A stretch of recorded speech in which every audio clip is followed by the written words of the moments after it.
Hello bicycles, my name is Hotsusty and welcome back to another day in Minecraft without mining.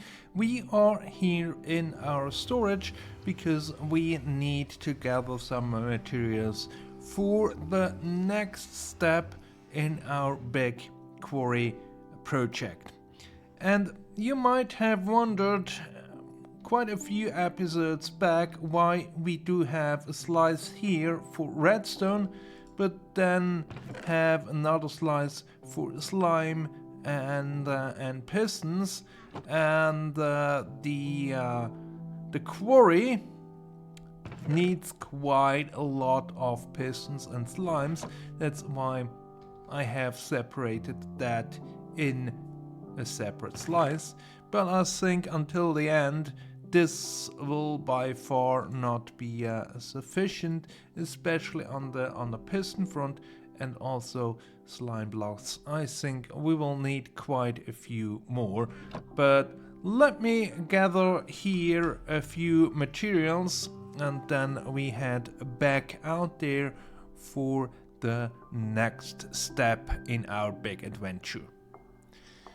At the end of the last episode I said we will tackle the side trenches next, but I was incorrect.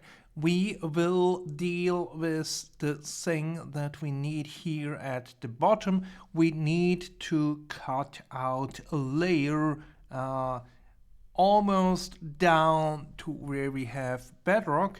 Actually, we will have it at that level there, and the space will go up to there. That's, I think, 8 blocks in height difference, and that's the bottom clearance that we need.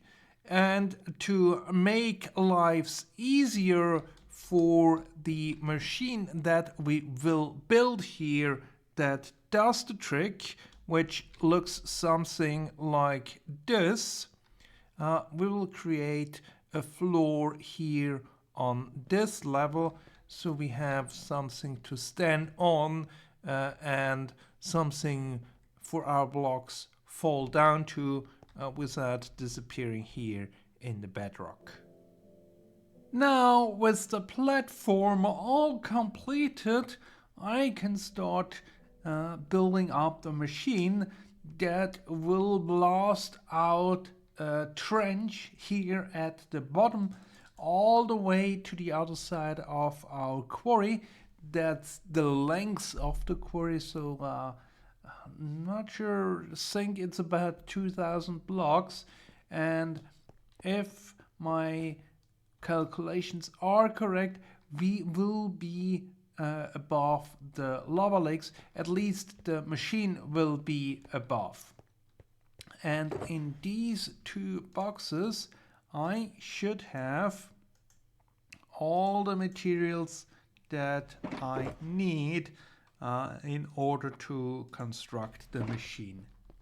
Here on this end there will be a bit sticking out to the back. That's why we have so much space, and that's basically the engine pushing everything forward.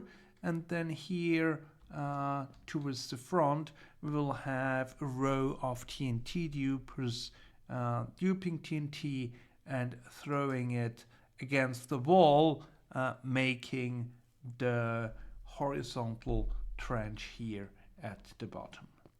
But I think now I can get building this up, and then we will see how this works. This first module is now done, and this part here up to there, that's basically the engine driving everything forward. And then in here in the front we have the actual TNT duper, which is not primed yet because we are missing a minecart there. I think I will add those at the end, and then it needs also to be assembled. We do this for each of the modules. by clicking this node block. This will then trigger this whole setup going around here, and eventually triggering this part here, moving the TNT one block back. And the way this setup works is the TNT is held in here, pushed forward, but then also upwards by the slime blocks, and it collides with the glass blocks there, and that's for the neatly alignment, so the TNT has the same curving throw every time, and we get consistent blasts out of it. So all that needs to be done is repeat this front module a few more times until the other side of the platform, and then we can add the minecart and prime the system, and then go on a journey. Now that this TNT tunnel bore by Deso, as always linked down in the description, we need to prime the TNT because it needs to move from there to under there, and we do this with clicking on these node blocks. We need to do that for all the ones here along this line. And what I also did is I removed the front part of our floor there, because this lower part is pushed down, and if that touches the floor, it cannot be retracted again. And then if the TNT is primed, it gets a big bada boom, and that's not what we wanted, or not where we wanted, because we want the TNT to be flung forward. And now with everything primed, we can start the process of blasting away by moving everything forward, and TNT gets primed, shot forward, and it's always a double blow. And at least at this point we are too far away from the wall to actually make a dent. There the second one did, and I need to bridge over here first part, and once we made a blast, I have to check, is there any lava, is there any water, because we want to remove that as soon as possible.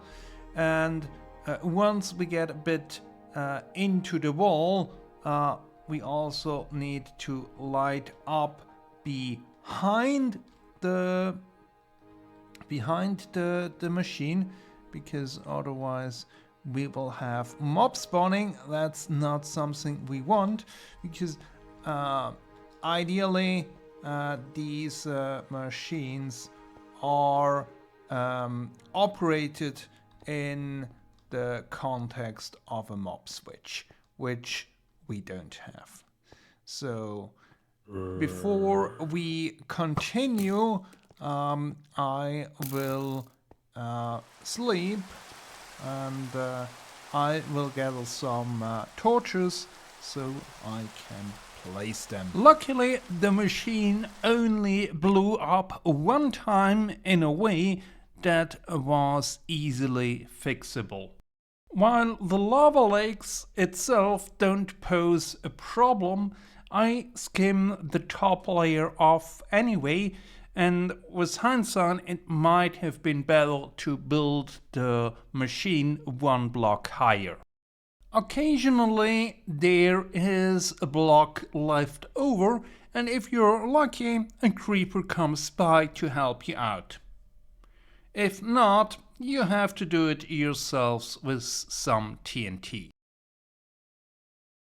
What needs special attention is water, because if that comes in contact with lava, that gets to obsidian, which can be nasty. This tunnel is not that long after all, as it's only 1,000 blocks long and about 128 blocks wide, but I think if we manage to dig all this out, we should be okay with enough materials for what we need for any future projects.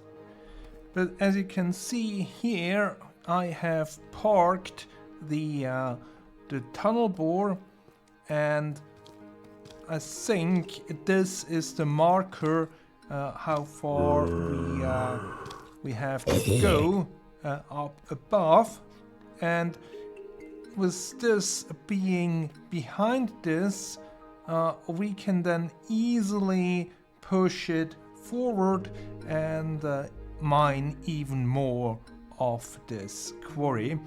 But that's all for today. Took a bit longer to get this far, but I think that was the most time-consuming thing that we did for preparation. But after all, there are still quite a few steps to take before we can start the actual quarry. Until next time, goodbye!